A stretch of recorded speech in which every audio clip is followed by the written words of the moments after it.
Alors, pour introduire la méditation de ce matin, je vous invite à ouvrir vos Bibles dans le premier livre des rois. Donc, vous m'excuserez encore pour ma voix un peu chaotique. Moi, quand ça tombe sur les bronches, j'en ai pour quelques semaines, voire des mois parfois. Donc, premier livre des rois au chapitre 18, et on va lire à partir du verset 17.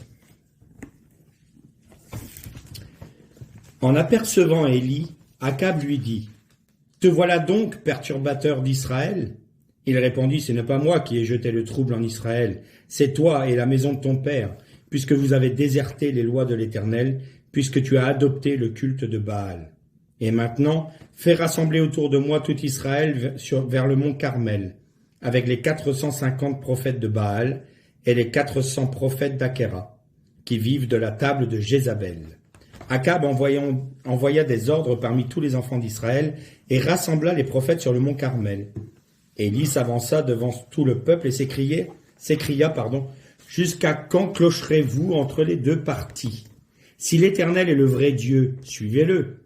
Si c'est Baal, suivez Baal. » Mais le peuple ne lui répondit pas. Et Élie dit au peuple : « Je suis resté moi seul prophète de l'Éternel, tandis que les prophètes de Baal sont 450. Qu'on nous donne 2 taureaux. Ils en choisiront un pour eux, le dépeceront, l'arrangeront sur le bois, mais sans y mettre le feu. Moi je préparerai l'autre, et je le placerai sur le bois, sans y mettre le feu. Alors vous invoquerez votre Dieu, et moi j'invoquerai l'Éternel, le Dieu qui répondra en envoyant le feu. Celui-là est le vrai Dieu. » Tout le peuple s'écria : « C'est bien dit. » Alors Élie dit aux prophètes de Baal : « Choisissez l'un des taureaux, et opérez les premiers, car vous êtes les plus nombreux. Puis invoquez votre divinité, mais ne mettez point le feu. » Ils prirent le taureau qu'il leur avait laissé choisir, l'accommodèrent, invoquèrent Baal depuis le matin jusqu'à midi, en disant : « Ô Baal, exauce-nous » Mais point de voix, point de réponse, et ils se démenaient tout autour de l'autel qu'on avait dressé. Sur le midi, Élie les railla, disant : « Criez plus fort, puisque c'est un Dieu, quelques affaires l'occupent, une expédition, un voyage, peut-être dort-il, il s'éveillera. » Ils appelèrent à grands cris, se tailladèrent, selon leur coutume à coups d'épée et de lance, au point que le sang ruisselait sur eux. L'heure de midi écoulée, leurs transports continuèrent jusqu'au moment de l'oblation. Mais nul écho, nulle réponse, pas un signe. Élie dit alors à tout le peuple : « Approchez-vous de moi. » Et tout le peuple s'approcha de lui, et Élie rétablit l'autel renversé de l'Éternel. Il prit à cet effet 12 pierres, selon le nombre des tribus des enfants de Jacob, et à qui la voix de l'Éternel avait dit : « Israël sera ton nom. » Et il érigea avec ces pierres un autel dédié à l'Éternel, et il pratiqua tout autour une tranchée de la contenance de 2 mesures de grains. Puis il déposa le bois, dépeça le taureau, le plaça sur le bois, et dit : « Emplissez d'eau 4 cruches, et répandez-la sur le sacrifice et sur le bois. » Il ajouta encore, et l'on obéit. Une 3e fois, et l'on obéit. L'eau ruisselait tout autour de l'autel, et la tranchée même, on l'avait remplie d'eau. À l'heure de l'oblation, le prophète Élie s'avança en disant : « Éternel, Dieu d'Abraham, d'Isaac et d'Israël, qu'il devienne manifeste aujourd'hui que tu es le Dieu d'Israël, que je suis ton serviteur, et que c'est par ton ordre que j'ai fait toutes ces choses. Exauce-moi, Seigneur, exauce-moi, afin que ce peuple reconnaisse que c'est toi le vrai Dieu, et tu auras ainsi amené leur cœur à la récipiscence. » Le feu de l'Éternel jaillit alors, consuma la victime, le bois, les pierres, la terre, et absorba l'eau de la tranchée.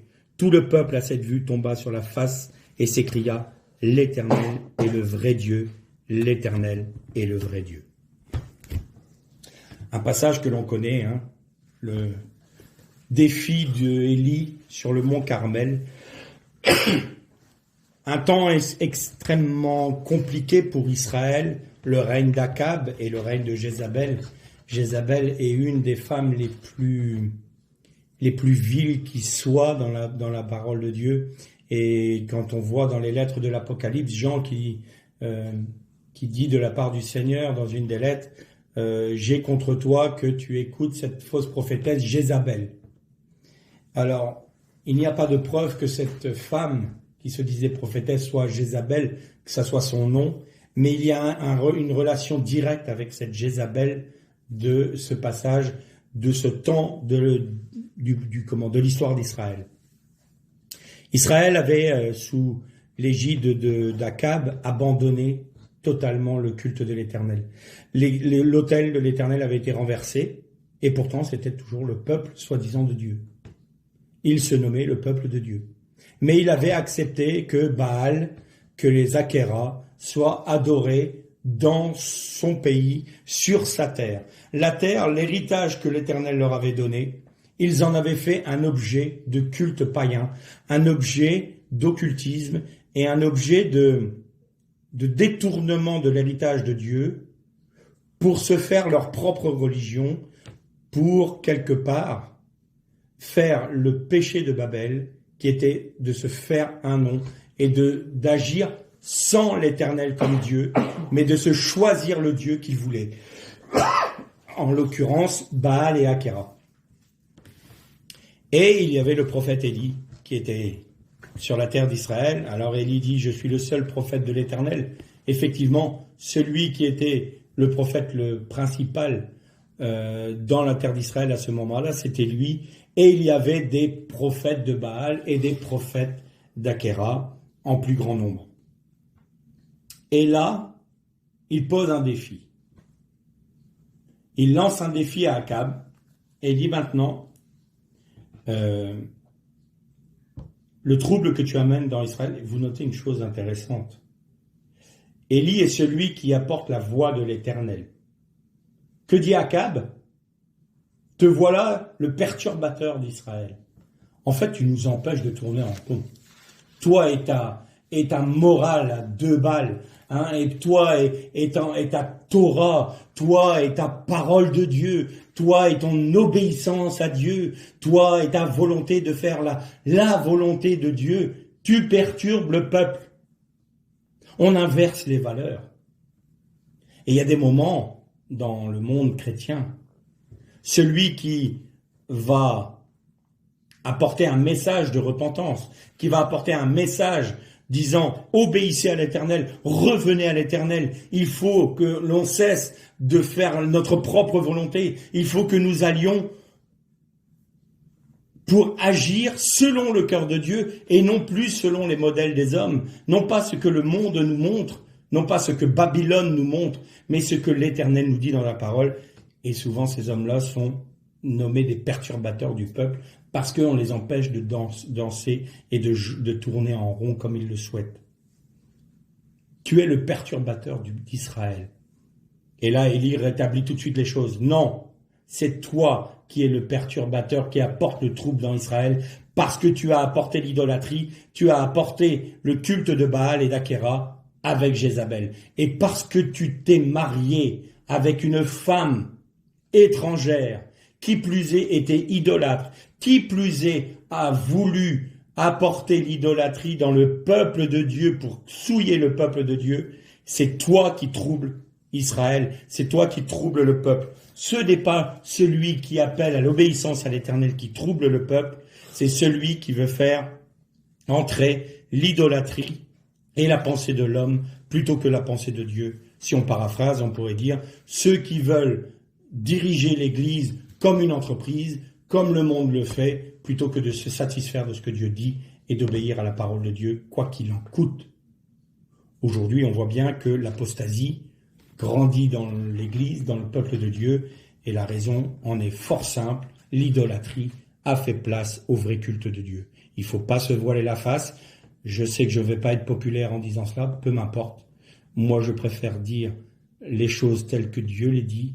Le Seigneur a dit, obéissez-moi, conduisez-vous selon ma parole, agissez selon mon cœur, cherchez ma pensée, cherchez ma face, de manière à ce que je puisse me révéler à vous, et obéissez à toute ma parole. Pas ce qu'on croit être la parole de Dieu. Pas tordre la parole de Dieu pour faire ce qu'on a envie. Pas agir dans l'Église comme si Dieu devait bénir ce que nous décidons de faire, et que quand le Seigneur nous demande d'obéir aux choses les plus élémentaires, on n'est pas capable de le faire parce qu'on n'a pas la volonté de le faire. Donc il y a une remise en question, non seulement dans nos assemblées, mais chaque chrétien, personnellement, est face à cette responsabilité de se placer devant Dieu pour chercher sa pensée et pour chercher sa parole, pour chercher sa face et comprendre ses paroles par les puissances du Saint-Esprit. En d'autres termes, Élie ramène le peuple à Gilgal. Ça fait un peu suite au dernier cours Zoom, mais Élie ramène le peuple à Gilgal. Vous notez que l'autel de l'Éternel a été renversé. On a établi des autels pour Baal, pour Achéra, et tous les autels de l'Éternel ont été renversés par les prophètes de Baal, par Jézabel et par le roi Akab. C'est-à-dire que on ne veut plus que l'Éternel soit adoré, on ne veut plus que l'Éternel ait le contrôle, l'autorité sur la terre d'Israël.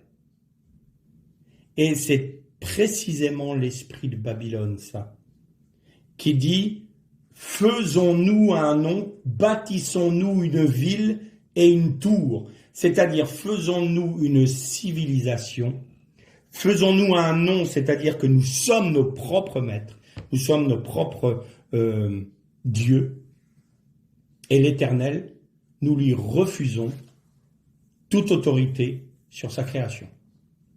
Et Israël, qui est censé être le peuple témoin de la vie de l'Éternel, le peuple qui est la dîme de tous les peuples, un peuple qui est un monde dans le monde, mais un monde qui vit selon la pensée de Dieu, l'autorité de Dieu, selon la Torah de Dieu.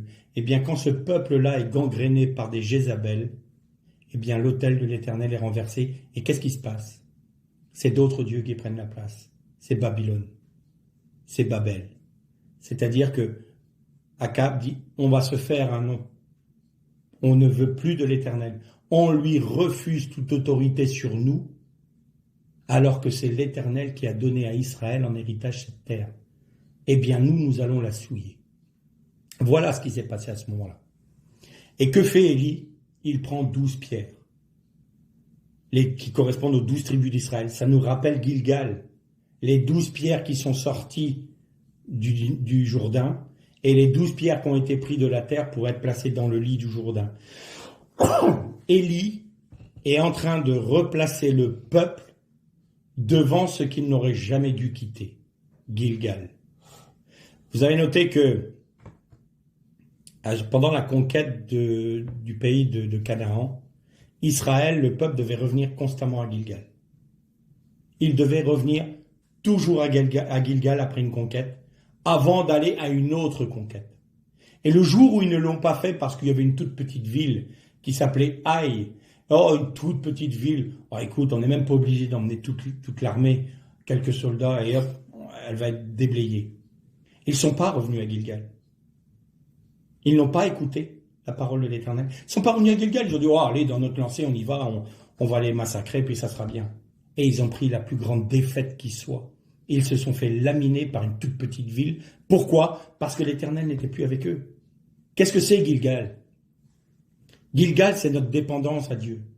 Gilgal, c'est la roue, on a vu ça dans le cours Zoom, hein. C'est une roue.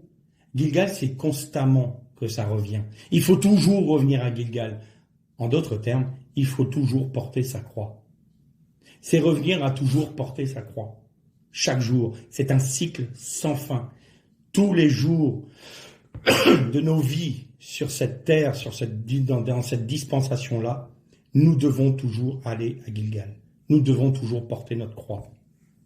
Et donc là, Élie, il dit, allez, je rebâtis l'autel de l'Éternel avec les 12 pierres de Gilgal. Le peuple comprenait ce que ça voulait dire, les 12 pierres-là. Ils connaissaient leur histoire tout de même. Et donc les 12 pierres qui correspondent aux 12 tribus d'Israël.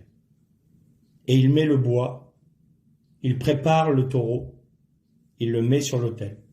Et qu'est-ce qu'il demande? Il aurait simplement suffi que le feu du ciel descende et consume l'autel, consume le sacrifice, consume le bois. Le peuple aurait cru. Mais non, il va plus loin. Il prend 4 cruches d'eau et il demande à ce qu'on les déverse sur l'autel, sur le sacrifice, qu'on imbibe d'eau tout l'autel et tout le sacrifice, jusqu'à une tranchée qu'il a fait autour. Qu'est-ce que c'est que ça? Ça, c'est dire au peuple, vous avez été sortis d'Égypte à travers l'eau. Vous avez été baptisés dans la mer. Eh bien, c'est encore Gilgal. L'eau du en haut, l'eau du Jourdain qui vient couvrir l'autel de l'Éternel. Et qu'est-ce que l'autel de l'Éternel? C'est le peuple d'Israël. Le peuple d'Israël qui porte le sacrifice. Le peuple d'Israël qui porte son Mashiach. Mais il faut qu'il passe par l'eau du Jourdain. En d'autres termes, Gilgal est impossible à vivre. Porter sa croix, c'est impossible.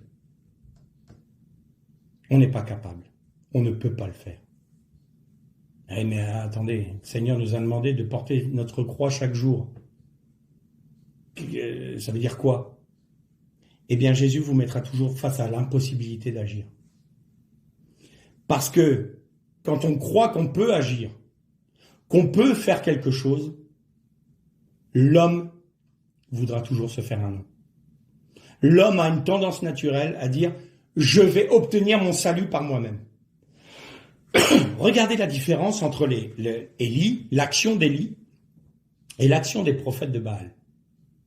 Les prophètes de Baal, ils commencent à faire leurs incantations, à crier, à hurler, à prier à haute voix. Et comme ça suffisait pas, ils criaient encore plus fort. Il fallait que l'émotion vienne, parce qu'ils se sont dit, avec l'émotion, on va pouvoir avoir notre puissance occulte. Parce qu'il faut pas rêver. Babylone, c'est quoi? Kasdim. Kasdim, la racine de Kasdim, c'est Shad. Shad, c'est démon en hébreu. Les Chaldéens, Kasdim, vous pouvez dire Chaldéens. Et d'ailleurs, vous notez que quand on allait chercher des magiciens, on les appelait les Chaldéens. Pourquoi? Parce que les Chaldéens avaient demandé l'aide, donc Babylone, Babel, avait demandé l'aide des démons pour se rebeller contre Dieu. Et Kasdim, vous avez un Raf, Kaf, Kasdim, Shin, Dalet, Yod et Mem. Et vous pouvez avoir la traduction qui dit comme des démons. Donc les Chaldéens sont comme des démons. Je t'ai fait sortir d'Our en Chaldée, d'Our, donc Our Kasdim, je t'ai fait sortir de la lumière qui sont comme des démons, qui sont avec les démons. Et donc, ces hommes-là espèrent avoir l'aide des démons pour pouvoir montrer au peuple que leur dieu, Baal et Akhéra, sont des divinités que l'on peut suivre parce qu'ils vont répondre à leurs suppliques. Et comme ça ne suffit pas, les cris, Élie, à un moment, se moque d'eux. Il est peut-être parti en voyage, ou alors il dort, il faut le réveiller. Donc, insistez, allez-y, il va bien finir par se réveiller, l'heure de la sieste va être finie. Alors, comme ça suffisait pas, eh bien, on va se châtier soi-même. Et là, il commence à se lacérer. Ça nous fait penser à quoi? À des hommes et des femmes qui veulent obtenir leur salut par leur propre force. Ils ne veulent pas se soumettre à Dieu. Ils ne veulent pas de la croix. Ils ne veulent pas du sacrifice gratuit de Dieu. Non, je me sauverai moi-même. Je n'ai jamais volé, je n'ai jamais fait ci, je n'ai jamais fait ça. Donc le Seigneur n'a rien à me reprocher. Moi, je suis mon parfait petit saint. Il n'a rien à me dire. Non, tu es pécheur. Non. Moi, je sais que selon ma logique, voilà, j'ai ma petite religion, j'ai mes petits monuments à moi, mon petit autel à moi, j'ai mon sacrifice à moi, je prie comme je l'entends et je serai sauvé parce que j'ai jamais rien fait de mal. Or, la Bible dit tout homme est pécheur. Il y a la Bible et il y a ce que je pense moi. Très bien. Et donc là, on essaye d'obtenir le salut par ses propres forces. Donc on va se taillader, on va peut-être agir un peu comme les ascètes. On va se priver. On va essayer de mériter son salut. On va essayer de mériter quelque chose. Et ça, c'est les prophètes de Baal. Ça, c'est une doctrine de démon. C'est une doctrine qui est issue de Kasdim, des Chaldéens. Et Élie dit, Bon, ben visiblement, il ne répond pas. Parce que quand vous mettez Dieu à l'épreuve, aucun démon ne peut agir. Parce que Dieu est Dieu. Qu'on le veuille ou non, que l'homme l'accepte ou non, Dieu est Dieu. Personne ne peut le nier, ça. Et Élie, la différence, c'est que il va mettre le peuple face à une impossibilité.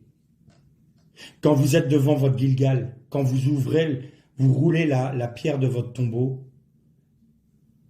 ce que vous voyez est tellement sombre, est tellement mauvais, est tellement répugnant, quand vous voyez vraiment, quand le jugement de Dieu passe sur vous, et que vous voyez vraiment tel que vous êtes, c'est tellement répugnant que vous dites, c'est pas possible.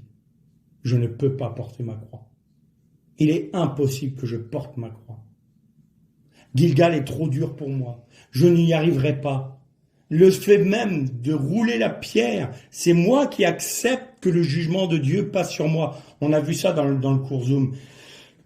On accepte que le feu de Dieu passe sur notre vie pour nous révéler ce qui n'est pas de Dieu. Et quand on voit cela, on se dit, mais c'est pas possible. Le Seigneur vous montre que la croix que vous devez porter est un fardeau qui vous écrase. Et alors la question c'est, Seigneur, qui va me sauver? Jésus vous mettra toujours face à votre impossibilité, à votre incapacité de satisfaire son cœur. Le jeune homme riche est venu voir Jésus. Maître, que dois-je faire pour hériter du royaume? Donc du Olam Abba. Eh bien, tu respecteras, tu aimeras le Seigneur ton Dieu de toute ton âme, de toute ta force, de toute ta pensée. Et le second commandement qui lui est semblable, et tu aimeras ton prochain qui est différent de toi, comme toi-même. Sous-entendu, il reprenait Hillel, c'est-à-dire tout est résumé dans l'amour de Dieu et l'amour de son prochain. Et le jeune homme, il dit, je respecte cela depuis mon enfance. Je respecte toutes les mitzvot de la Torah. Qu'est-ce qui me manque, maître? Certain qu'il lui manquait rien, puisqu'il avait ça. Il respectait à la lettre le commandement de Dieu. Et Jésus lui dit, il te manque une chose. Tu vends tous tes biens, tu les distribues aux pauvres, et ensuite tu me rejoins et tu me suis. Et le cœur, la Bible nous dit, et le cœur de ce jeune homme s'alourdit. Et il s'attrista, parce qu'il avait de grands biens. Et il partit tout triste. J'ai toujours aimé ce passage où il est dit, Jésus l'aima. Jésus l'aima parce qu'il a vu qu'il était sincère. Il a vu qu'il était quelqu'un qui voulait satisfaire le cœur de Dieu. Mais il y avait encore quelque chose qui le maintenait ici. C'était sa richesse. Alors là, oui, c'est une richesse matérielle. Mais nos richesses peuvent être différentes. La richesse, c'est nos propres pensées, notre propre religion, notre propre philosophie, notre propre personne, ça peut être notre richesse. Notre désir de rester dans un confort qui est le nôtre et ne pas aller à l'aventure de la foi, tout cela, ce sont nos richesses. Tout ce qui va nous empêcher de nous abandonner à Dieu, c'est notre richesse. Et alors, souvent, le Seigneur va nous dire, il te manque. Il te manque. Et ça peut être lassant, parce qu'on se dit, mais Gilgal n'est pas vivable. On ne peut pas vivre Gilgal. On ne peut pas vivre la croix. On ne peut pas. Et Jésus dit à ses disciples, il est plus facile à un chameau de passer par le trou d'une aiguille, donc on pense que c'est la porte de l'aiguille à Jérusalem, quand les chameaux étaient chargés, ils ne pouvaient pas passer. C'était impossible pour un chameau de passer. Donc il est plus facile à un chameau de passer par l'aiguille, le trou d'une aiguille, qu'à un riche d'entrer dans le royaume. Alors, les disciples avaient très bien compris qu'on pouvait être riche, mais pas que de richesse matérielle. Eux-mêmes ont compris qu'ils pouvaient avoir leur propre richesse, qui était leur propre moi, leur propre vie, leur propre désir. Et ils se sont dit, mais qui peut être sauvé? Et Jésus répond la phrase qui nous délivre de toute chose. Ce qui est impossible aux hommes est possible à Dieu. Rien n'est impossible à Dieu. Alors vous allez me dire, mais pourquoi le Seigneur nous place devant la croix, devant Gilgal, devant l'impossibilité de satisfaire son cœur? Parce qu'il sait très bien qu'à partir du moment où nous savons que nous sommes capables de le faire, nous ne regardons plus à lui. Nous détournons les regards de lui et nous agissons de notre propre chef, de notre propre autorité. C'est la nature de l'homme. Alors, le déluge tombe sur nos vies, sur le sacrifice. Et là, Élie prie tout simplement. Ô Éternel, tu es le Dieu d'Israël. Tu es le seul vrai Dieu. Réponds à ma prière. Et que ton feu, le feu du ciel, vous notez que là, il y a le feu du jugement, c'est vrai, mais il y a le feu de la révélation. Tout comme le feu révélait la présence de Dieu parmi le peuple d'Israël quand il était dans le désert sur le tabernacle, tout comme le feu avait consumé le parfum sur l'autel des parfums, c'était le feu de Dieu, c'est-à-dire l'approbation de Dieu. Le sceau de Dieu vient transcender nos incapacités. Jésus disait, mon joug est léger. Mon joug est léger. Seigneur, tu es en train de me montrer que la croix est un fardeau qui m'écrase. Je ne peux pas le porter. Voilà, tu as compris. Tu ne peux pas le porter. Seigneur, tu es en train de me faire réaliser que Gilgal, je ne peux pas le vivre. Parfait. C'est ça que je veux entendre. Je veux que tu comprennes que tu n'es pas capable de satisfaire mon cœur. Donc, tu dois apprendre à dépendre de moi. C'est moi qui vais porter le fardeau pour toi. C'est moi qui suis monté sur la croix. C'est moi qui ai subi les 4 façons de mourir pour toi. Alors toi, qu'est-ce que tu as à faire? Eh bien, tu viens te placer devant moi et tu dis simplement, Seigneur, Gilgal est trop grand pour moi. Golgotha, c'est trop grand pour moi. Me charger de ma croix, c'est trop fort pour moi, je ne peux pas. Mais par ta grâce, c'est par ta grâce, Seigneur, que j'accepte de prendre la croix comme mon fardeau. Alors, je me charge de ma croix par la foi, mais comptant sur ta grâce pour que tu le portes pour moi et à travers moi. Et pour ce faire, Seigneur, eh bien, il faut que j'accepte. Il faut que j'accepte que le feu de ton jugement vienne consumer tout ce que je suis. Vous avez noté que l'autel même a été consumé. Israël a été consumé. Notre vie est consumée. C'est-à-dire cet Israël idolâtre, cet Israël qui a voulu reproduire Babel, cet Israël qui a dit « je rejette mon Dieu ». Notre vie, nous, qui dit « je préfère laisser au Saint-Esprit quelques aspects de ma vie, mais pas toute ma vie ». Eh bien, le Seigneur te dit « je vais consumer toute ta vie comme un sacrifice d'agréable odeur ». Paul ne nous dit pas autre chose. Offrez vos corps en sacrifice vivant.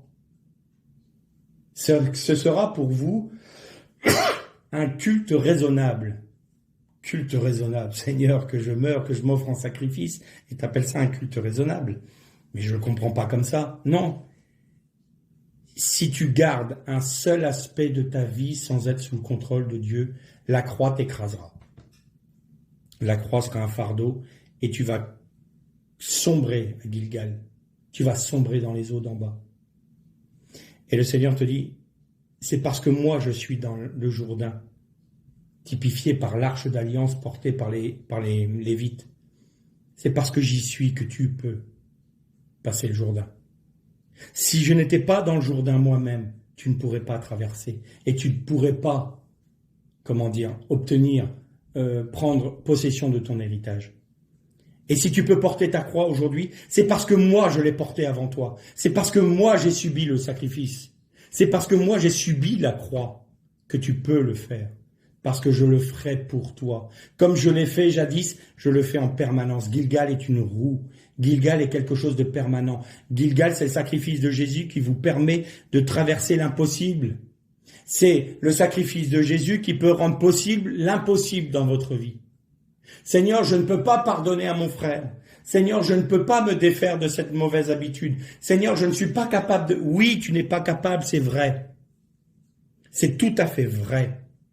La croix est impossible à porter. Gilgal est impossible à traverser. Mais, parce que Christ l'a fait pour nous et que nous vivons par la grâce de Dieu, que nous vivons de la vie du Christ, alors le fardeau est léger. Et traverser le Jourdain, nous le traversons à pied sec. C'est parce que notre Seigneur l'a fait que nous pouvons le faire. C'est parce qu'il est le premier-né que nous pouvons ressusciter. C'est parce qu'il est en toute chose le premier que nous pouvons le suivre. Mais si on s'imagine qu'on peut prendre un autre chemin que Gilgal ou un autre chemin que la croix pour obtenir le même résultat, nous leurrons nous-mêmes. Nous faisons fausse route. Alors oui, parfois, vous allez être confronté dans votre vie à la croix qui paraît une montagne, être une montagne devant nos pas, infranchissable. Ça donne l'impression que Gilgal, le Jourdain, s'est pas retiré. Et le Seigneur nous demande traverser. Et vous avez remarqué que c'est quand le premier Lévite a posé le pied dans l'eau que le Jourdain s'est arrêté de couler. Quand Christ a commencé à aller dans l'eau, le Jourdain s'est arrêté. Et le peuple a pu traverser à pied sec. Ce qui est impossible pour vous aujourd'hui n'est pas impossible pour Dieu. Il n'y a pas d'œuvre impossible pour Dieu dans votre vie. Vous pouvez avoir le sentiment que vous n'y arriverez jamais. Vous pouvez avoir un sentiment de découragement en vous disant « Oh, à quoi bon continuer ? De toute façon, je suis tellement faible, je suis tellement minable, j'ai tellement de failles dans ma vie, je n'arrive à rien, il y a cette chose qui se colle à moi oui, le mal est tapis à ta porte, il est là, il me colle, il est constamment en train de m'environner. À quoi bon ? Pourquoi on réagit comme ça ? Parce qu'on se fait une idée de ce qu'est l'œuvre de Dieu pour nous et on se dit, pour mériter quelque part, pour mériter mon salut, il faut que j'honore mon Dieu et pour l'honorer, je dois être comme ça. Le Seigneur nous dit non. Non, ça c'est ton idée, ça. Ça c'est ce que tu crois toi. Mais moi, ce que je te dis, celui qui croit en moi, celui qui met sa confiance en moi, celui qui ne regarde plus à lui, mais qui regarde que moi, parce que je suis dans le Jourdain, parce que j'étais sur la croix, alors vous pouvez me suivre. Cessez de regarder à votre tempête, cessez de regarder à votre vie, cessez de regarder à vos manquements, cessez de regarder à vos faiblesses, mais regardez à celui qui est plus que vainqueur. Et vous êtes plus que vainqueur en Jésus-Christ. C'est ça le secret de la croix. Oui, la croix est impossible à porter. Oui, Gilgal est infranchissable, si nous voulons le faire par nos propres forces. Mais la croix est légère, et Gilgal est à pied sec, si nous suivons le Christ, qui est passé en premier. Il est là le secret de la victoire. Et n'essayons pas d'imaginer ce que doit être l'œuvre de Dieu dans notre vie. Il a promis une chose. L'œuvre que j'ai commencée, je l'accomplirai jusqu'à mon retour, a dit Jésus. Est-ce qu'on croit Jésus ou est-ce qu'on croit nous ? À qui faisons-nous confiance ? À notre propre jugement ou à ce que Dieu a dit en Jésus-Christ ?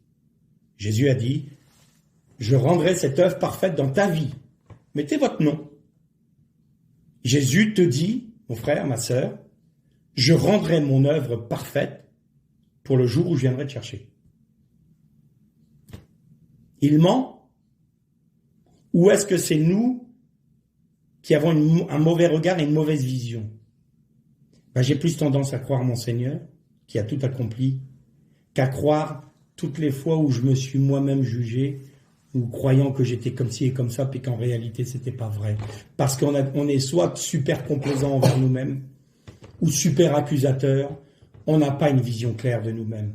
Pour avoir une vision claire, il faut l'esprit du jugement de Dieu. Il faut le feu du jugement de Dieu sur nos vies. Autrement, on ne voit pas ce que nous sommes. Alors, on accepte le jugement de Dieu qui va révéler des choses qui ne nous plaisent pas.